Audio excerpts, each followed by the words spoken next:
ঠিকই দেখেছেন, ছবিটা কবিগুরু রবীন্দ্রনাথ ঠাকুরের। ভারতের জাতীয় সঙ্গীত জন্ম নিয়েছিল যে মানুষটির কলম থেকে, সেই রবি ঠাকুরের ছবি এবার পোড়ানোর অভিযোগ। ভিন রাজ্যে নাকি বাঙালি আক্রান্ত, এই অভিযোগ তুলে প্রতিবাদ করে তৃণমূল ছাত্র পরিষদ। সেই কর্মসূচিতে পুড়ল রবীন্দ্রনাথ ঠাকুরের ছবি।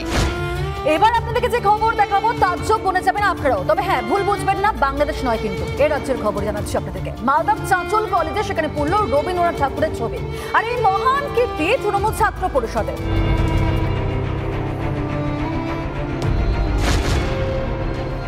রবীন্দ্রনাথ ঠাকুরের ছবিতে আগুন বাংলাদেশে নয়, এটা পশ্চিমবঙ্গে। মালদার চাঁচল কলেজে কেন্দ্রীয় সরকারের বিরুদ্ধে প্রতিবাদ কর্মসূচিতে পোড়ানো হলো নরেন্দ্র মোদী এবং অমিত শাহের ছবি, এবং রবীন্দ্রনাথ ঠাকুরের ছবিও পুড়ল একই সাথে।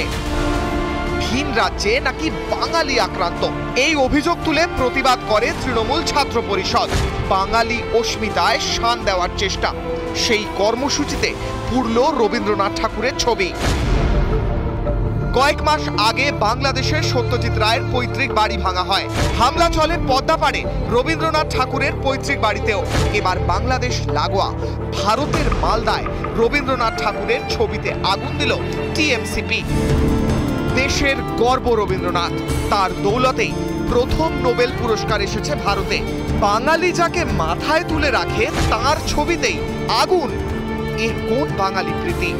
চাঁচল কলেজের এই পড়ুয়ারা কি ভারতের বাঙালি, নাকি এই কলেজ পড়ুয়াদের সঙ্গেও রয়েছে অনুপ্রবেশ যোগ? প্রশ্ন থাকছেই। খোঁজ নিয়ে দেখছি, এবং যদি এটা দেখতে পাই যে এটা আমাদের কেউ জড়িত আছে, আমরা অবশ্যই ব্যবস্থা গ্রহণ করব।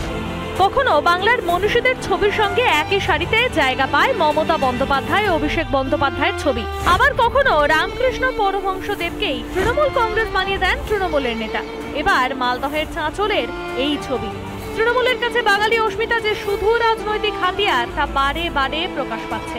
বাংলার মনীষীদের অপমান কি এখন তৃণমূলের কালচারে পরিণত হয়েছে?